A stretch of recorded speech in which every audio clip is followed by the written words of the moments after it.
अनमोल मोती कार्यक्रम में आपका स्वागत है। ओम शांति।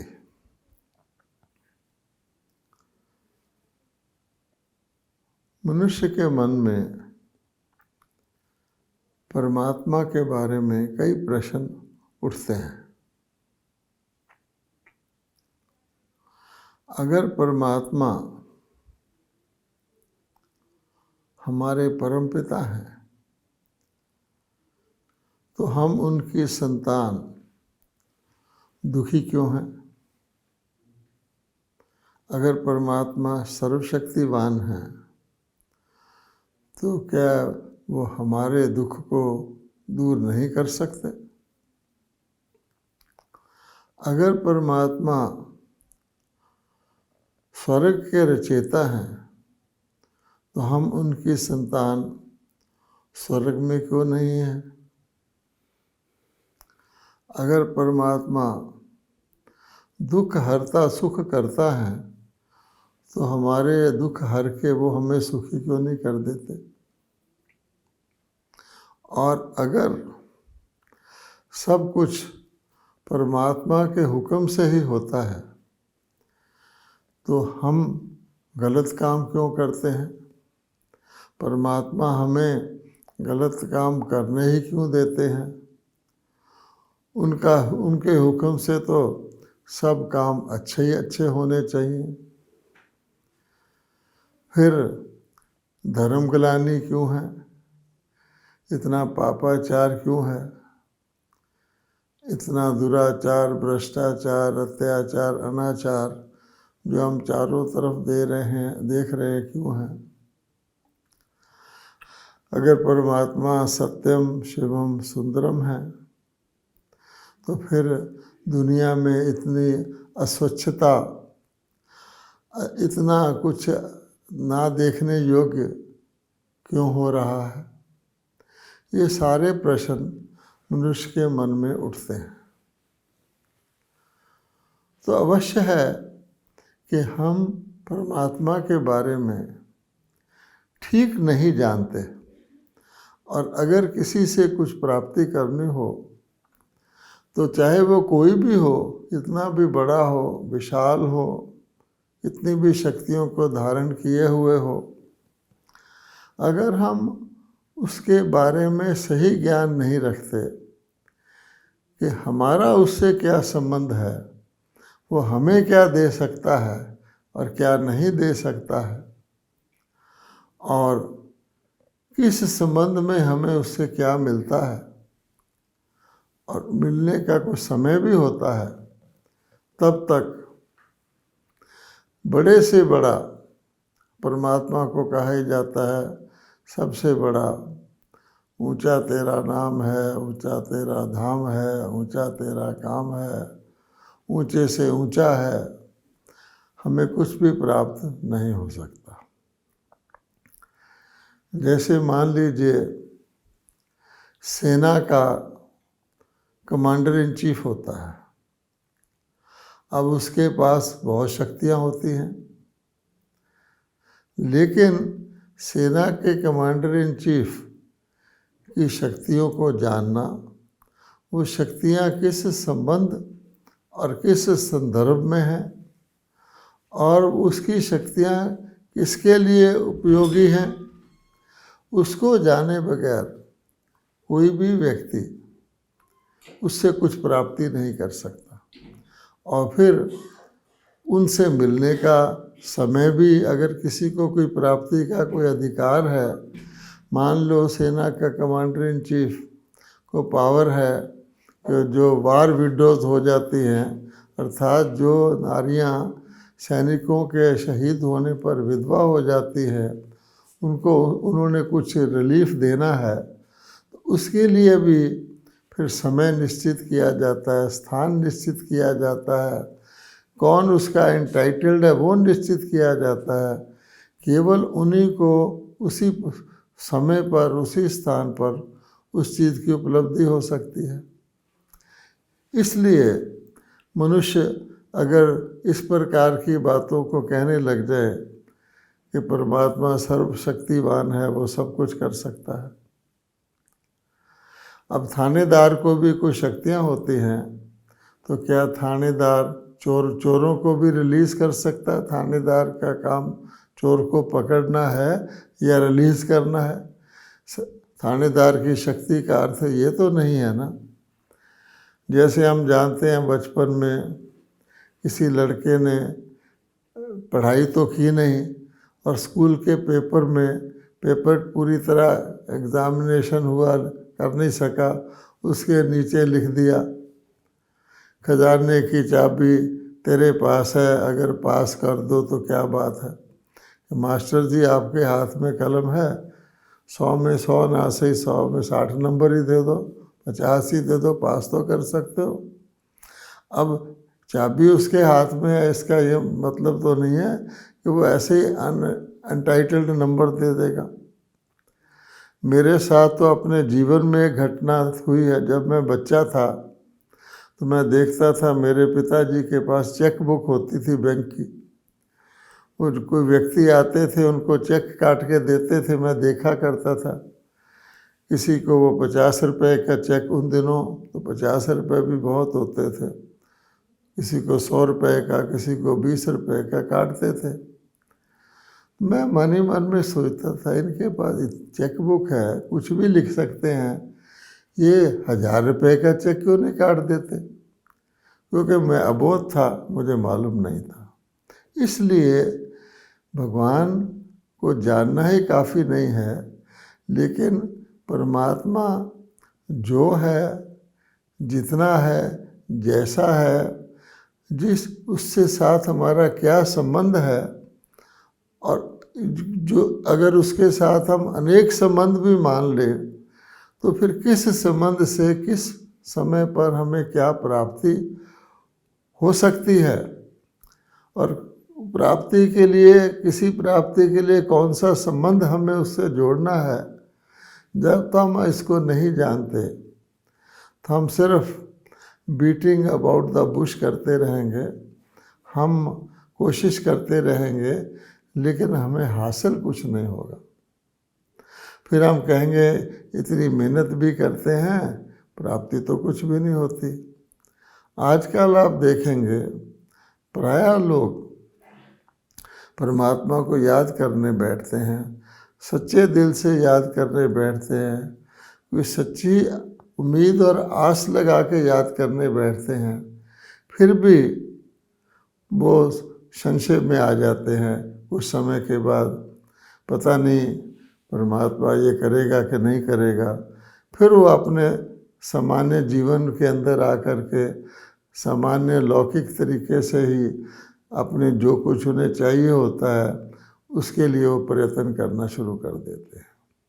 तो आज हम इस बात पर चर्चा करेंगे। एक बहुत ही महत्वपूर्ण विषय है कि आखिरकार परमपिता परमात्मा का हमारे प्रति संबंध क्या है, हमें उनसे क्या प्राप्त हो सकता है, क्या नहीं हो सकता।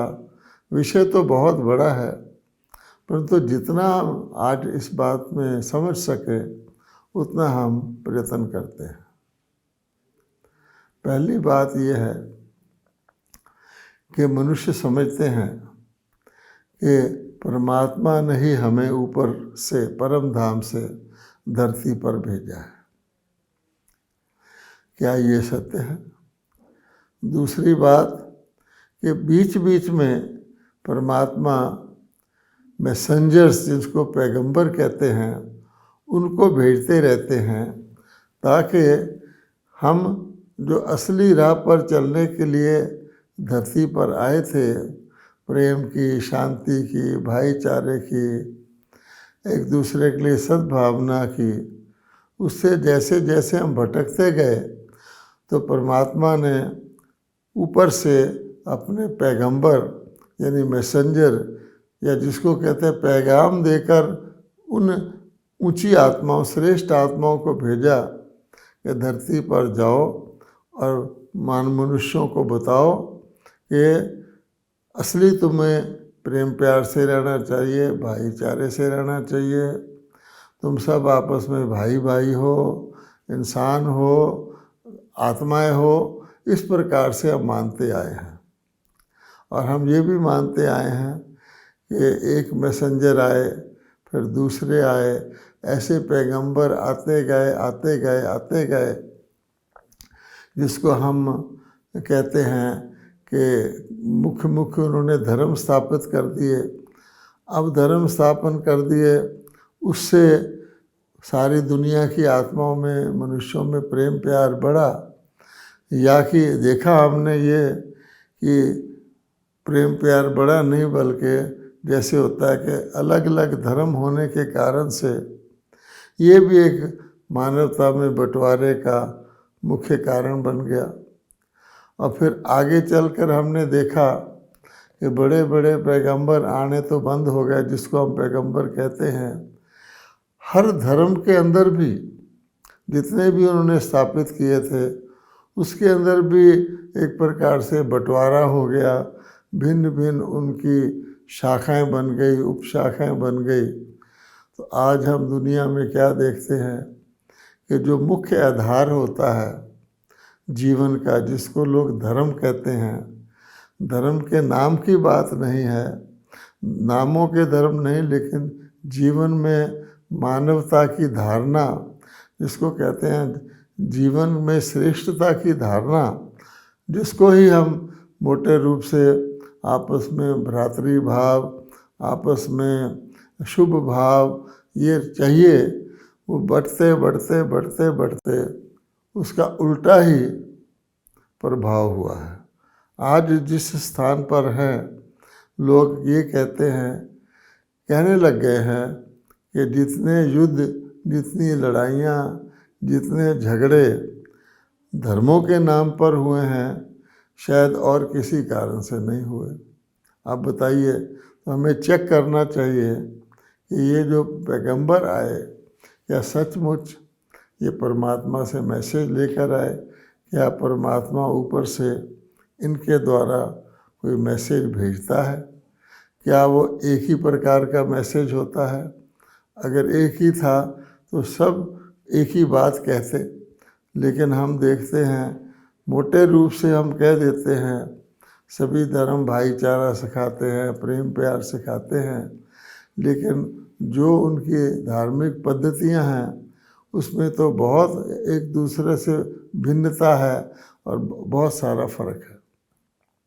तो परमात्मा ऊपर से मैसेंजर अगर भेज देता तो, और सचमुच वो मैसेंजर होते, तो दुनिया आज इस हालत में नहीं होती। दूसरी बात यह है, कई कह देते हैं कि दुख सुख तो शुरू से ही चला आता है। अब इसका अर्थ क्या हुआ? जिस चीज़ को भी वो शुरू कहते हैं सृष्टि का, सृष्टि के शुरू के बारे में भी अनेक थ्योरीज बनी हुई हैं, अनेक प्रकार की मतें हैं। कोई कहते हैं एवोल्यूशन की थ्योरी है, जिसमें कि धीरे धीरे मनुष्य एवॉल्व हुआ है, पहले मानव नहीं था और छोटे छोटे स्पीसीज थे। एक दूसरे वो उसको भी कई लोग फिर उसके खिलाफ कई सारी बातें कहते हैं, ये तो हो ही नहीं सकता कि धरती के ऊपर पहले कभी बंदर रहते हों और आज वो इंसान बन गए हों। एक मोटी एग्जाम्पल उसमें से लेते हैं, आज भी बंदर मौजूद हैं और इंसान मौजूद है। अगर सारे बंदर इंसान बनते होते तो सारे बंदर इंसान बन जाते और इंसान भी कुछ आगे चढ़ के कोई डिवाइन देवता फरिश्ता वगैरह बनता। दूसरी थ्योरी है जिसको हम कहते हैं एवोल्यूशन के अलावा थ्योरी ऑफ क्रिएशन। उसमें कहा जाता है कि पहले कुछ भी नहीं था, धीरे धीरे जीव यानी जान, जिसको लाइफ कहते हैं, इमर्ज हुई। फिर ऐसे ऐसे ऐसे करके यानी भगवान ने कहा सर्वशक्ति दुनिया हो जा, दुनिया हो गई। फिर कई कहते हैं ये तो शाश्वत ड्रामा है, जैसे कहा जाए कि बीज पहले या वृक्ष पहले, मुर्गी पहले या अंडा पहले, ये तो अनादि अविनाशी है। ये इसको एटर्निटी, थ्योरी ऑफ एटर्निटी कहते हैं। इसमें ना जा कर के एक बात समझने की है जो हम डिस्कस कर रहे हैं, क्या दुख सुख शुरू से चला आता है? हम जानते हैं हर चीज़ जब नई होती है तो सुख देती है, और जब वो पुरानी हो जाती है तो दुख देती है। हम मनुष्य के शरीर को ही ले लें, जैसे जैसे शरीर वृद्ध होता जाता है, शरीर वृद्ध होने के साथ साथ उसका दुख बढ़ता जाता है, उसका कई प्रकार के शारीरिक रोग, मानसिक रोग, कई प्रकार की और उलझनें उसमें आ जाती है, कमज़ोर होता जाता है। तो इसी प्रकार से जब व्यक्ति युवा होता है, बाल होता है, प्रायः मोटे रूप से, आज तो कलयुग है तो थोड़ा शक्तिशाली होता है, बिल्डिंग भी है, कोई भी चीज़ है नई होती है तो सुख देती है। अब इस तरह से देखा जाए और हम ये कहें कि परमात्मा दुनिया के रचयिता हैं, रचयिता ना सही तो कहें उसके परिवर्तक हैं, तो भी दुनिया शुरू में नई होनी चाहिए, और अगर नई उसने रची तो फिर दुख कहाँ से आया? जैसे सूर्य निकलने पर अंधेरा नहीं रहता, सायंकाल भी तब होता है जब सूर्य अस्त होने लगता है, अब सूर्य पूर्णतः अस्त हो जाता है तो अंधकार हो जाता है। अगर आज दुख है तो इसका मतलब है कि कभी सुख भी था, सुख की भेंट में ही दुख होता है। और ये सब मानने लग गए हैं कि आज की दुनिया को दुख की दुनिया ही कहेंगे, क्योंकि आज हर चीज़ मनुष्य के दुख का कारण बन जाती है। आप देखेंगे कोई भी ऐसी चीज़ नहीं है दुनिया में जो मनुष्य के दुख का कारण ना बन जाए। आज मनुष्य के संतान भी उसके दुख का कारण बन सकती है, उसका धन भी उसके दुख का कारण बन सकता है। जिस चीज़ को वह अपनी शक्ति गिनता है उसकी ही सामना करने वाली चीज़ें पैदा हो जाती हैं, जो उसकी शक्ति को एक प्रकार से उसकी कमज़ोरी बनाने की कोशिश करती हैं। इस दुनिया को तो दुख की दुनिया ही कहा जाएगा, इसको तो कलयुग ही कहा जाएगा, इसको तो लोग मृत्यु लोक ही कहते हैं, जहाँ मनुष्य को अपने श्वास का भी भरोसा नहीं होता कि मैं कब तक जिंदा रहूँगा, इतना भी पता नहीं होता। आज मनुष्य लाइफ इंश्योरेंस कराता फिरता है।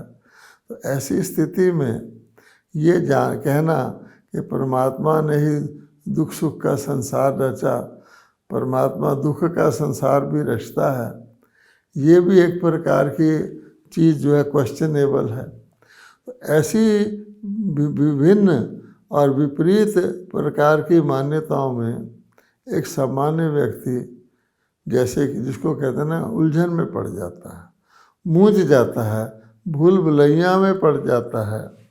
उसका नतीजा ये होता है कि वो परमात्मा में आस्था तो रखता है, परमात्मा को मानता तो है, लेकिन जो परमात्मा को मानने के साथ साथ उनको जानने से जो उसको प्राप्ति हो सकती है श्रेष्ठ, वो नहीं होती। इसलिए अब हम एक मोटी बात जो आज हम आपस में बात करने चाहते हैं, और वो ये है कि परमात्मा का सृष्टि पर मनुष्य आत्माओं के और सृष्टि के साथ क्या मुख्य परमात्मा का पात्र है, उनका रोल है, जिसको समझकर हम कुछ फ़ायदा उठा सकें। पहली बात जानने की ये है कि परम आत्मा सारे विश्व की आत्माओं के परम पिता है, वो सर्व आत्माओं के परम पिता है। उसका अर्थ ये निकलता है कि परमात्मा जो कुछ भी करते हैं वो सर्व के संबंध से करते हैं। ऐसे नहीं कि मैं ब्रिजमोहन हूँ तो मेरे लिए परमात्मा कुछ अलग से करेंगे, क्योंकि मेरे लिए अलग से करने वाले मेरे शारीरिक पिता हैं, मेरे देश के पिता हैं, फादर ऑफ द नेशन होता है, वो अलग चीज़ है, वो मेरी लिमिट में है। परमात्मा का जो भी मेरे लिए दिव्य कर्तव्य होगा वो सबके लिए होगा, एक दो व्यक्तियों के लिए नहीं होगा। एक बात तो जानने की ये है। और दूसरी बात ये है कि उस कर्तव्य को करने के लिए ऐसी परिस्थिति चाहिए जिसमें सबको उनसे उस कर्तव्य की आवश्यकता हो। ऐसी स्थिति में हम देखेंगे तो मोटे रूप से हम परमात्मा को तब याद करते हैं जिसको हम कहते हैं मुक्ति के लिए, लिबरेशन के लिए याद करते हैं। हम किसी प्रकार के बंधन में हैं, सारे के सारे लोग जब उस प्रकार के बंधन में हो जाएं और उनसे वो कोई भी उनसे छुड़ा ना सके, वो छुड़ाने का काम परमात्मा करते हैं। इसलिए परमात्मा को मुक्तिदाता कहा गया है। सदगति दाता, गति दाता कहकर लोग याद करते हैं। हे भगवान छुड़ाओ। अब किससे छुड़ाओ? तो हम मनुष्य, सारे के सारे मनुष्य किस चीज़ से छूटना चाहते हैं? हम दुख से छूटना चाहते हैं। हे परमात्मा हमें दुखों से छुड़ाओ। दुख भी एक नहीं, हर प्रकार के दुखों से मुक्त करो। दूसरी बात हो गई, हम सबको सब प्रकार के दुखों से मुक्त करो। ये सभी मानवों की पुकार है। फिर सब प्रकार के दुखों से सबको सदा के लिए मुक्त करो, क्योंकि परमात्मा परमपिता हैं। वो हमें परमानेंट, हर व्यक्ति अगर दुख से मुक्ति चाहता है तो कोई टेम्परेरी मुक्ति नहीं चाहता। वो चाहता है कि अब दुखों से हम इतने तंग आ गए हैं, हे भगवान हमें दुखों से, सभी को दुखों से सदा के लिए छुड़ाओ। क्योंकि अगर ऐसा नहीं होगा तो फिर दुख की दुनिया समाप्त नहीं हो सकती। दूसरे शब्दों में हम यूँ कहें कि परमात्मा के इस उनके दिव्य कर्तव्य करने का हमारे प्रति समय वो होगा जब सारी की सारी आत्माएं धरती पर सभी प्रकार के दुखों से ग्रसित हों और उन सभी के दुखों से छूटने का समय आ जाए। जैसे मैंने पहले भी कहा था, हर चीज़ का समय होता है, हर चीज़ का मौसम होता है। किसी चीज़ के शुरू होने का समय भी होता है, उसके अंत का समय भी होता है। इसी प्रकार से दुखों के अंत का समय और दुखों से सदा के लिए अंत का समय होता है जब परमात्मा कर्तव्य करते हैं। अब हम ढूंढते हैं कि सारे विश्व में ऐसा कोई स्मारक है, ऐसा कोई चिन्ह है, ऐसा कोई यादगार है जिससे इस बात का संकेत मिले कि परमात्मा ने ऐसा कभी किया होगा। क्योंकि ऐसा तो नहीं है, अगर परमात्मा ने सुख की दुनिया रची थी, अब वो सदा ही सुखी की दुनिया रहती, फिर तो इस बात का प्रश्न ही नहीं उठता था। तो अवश्य ही परमात्मा ने कभी हमारे दुख हरे थे, तो ऐसा मौके का कोई यादगार है। तो हम देखते हैं, धर्मों को ही ले लें तो बहुत सारे धर्मों में क़यामत जिसको कहते हैं, क़यामत का यानी सृष्टि के अंत के समय का हर धर्म में किसी न किसी रूप में वर्णन है। इस्लाम धर्म में क़यामत का बहुत वर्णन है कि क़यामत का समय आएगा जब सबका हिसाब किताब लिया जाएगा, सबके खाते खोले जाएंगे और खाते को चुकतू किया जाएगा। और उसको क़यामत के लास्ट डे को रोज़े हशर कहा गया है कि जिस दिन आपका फाइनल फैसला होगा। क्रिश्चियनिटी में भी उसको डे ऑफ जजमेंट कहते हैं और सृष्टि के अंत की बात की जाती है।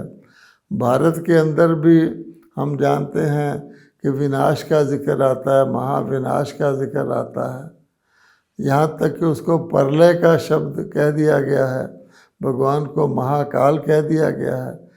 और उर्दू में क़यामत शब्द का अर्थ होता है जाकर रहना। क़याम, क़याम कहते हैं आपका क़याम कहाँ है, अर्थात आप कहाँ रहते हैं।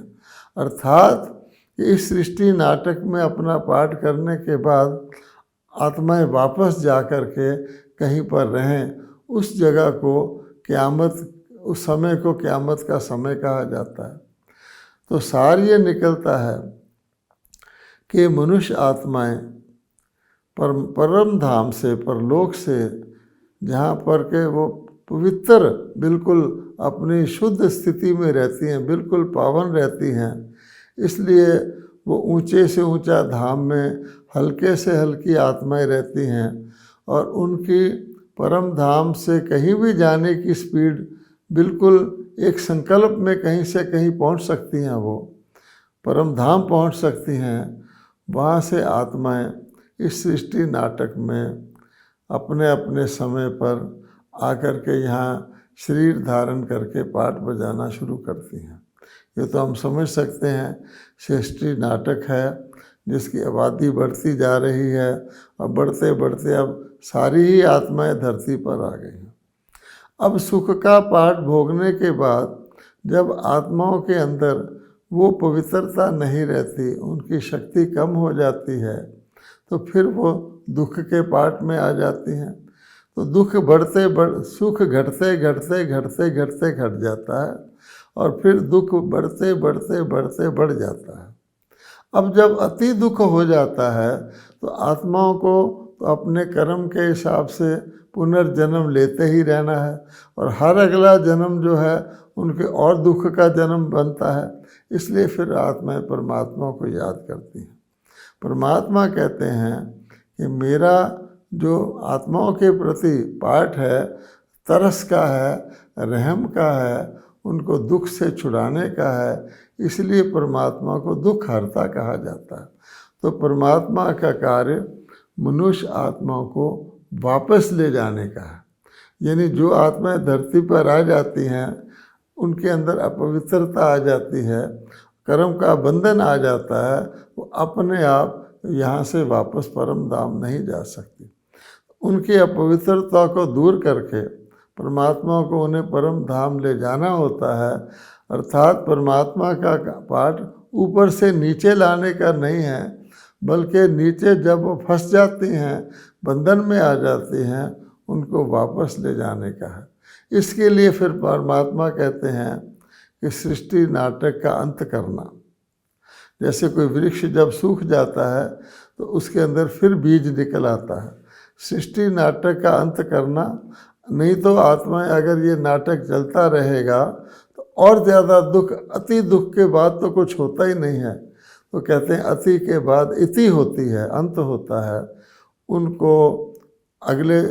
उनके अगले जन्म हो ही ना, उससे उनको शरीरों से मुक्त करके उनके पाप कर्मों का या विकर्मों का खाता चुकतू करके परमात्मा उनको परम धाम ले जाते हैं। और वह समय अभी चल रहा है।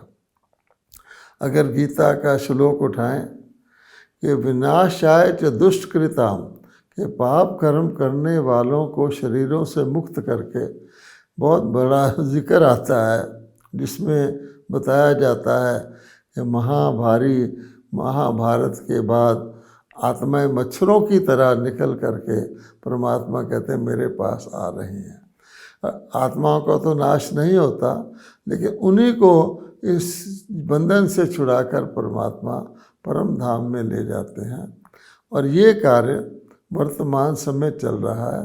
इसलिए कोई आत्मा परमात्मा से सचमुच मुक्ति अपने बल से पाना चाहे, ना कि सजाएं खाकर और पापों का फल भोगकर अनेक जन्मों के, वो मौका अभी परमात्मा दे रहे हैं। और ब्रह्मा कुमारी ईश्वरी विश्वविद्यालय इसी संदेश देने में तत्पर है कि वर्तमान समय सबको महाविनाश तो जाहिर हो रहा है, सामने दिखाई दे रहा है। इस प्रकार से सृष्टि के महाविनाश की पूरी तैयारी है, लेकिन उसमें कल्याण है और उसमें आत्माएं कैसे उससे पहले परमात्मा से योग लगाकर, शक्ति लेकर स्वयं अपने आप को पवित्र बनाकर परम धाम जा सकती हैं।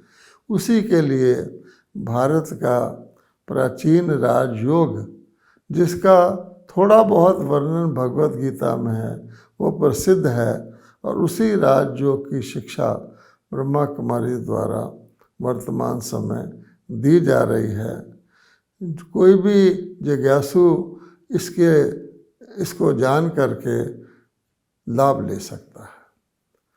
ओम शांति।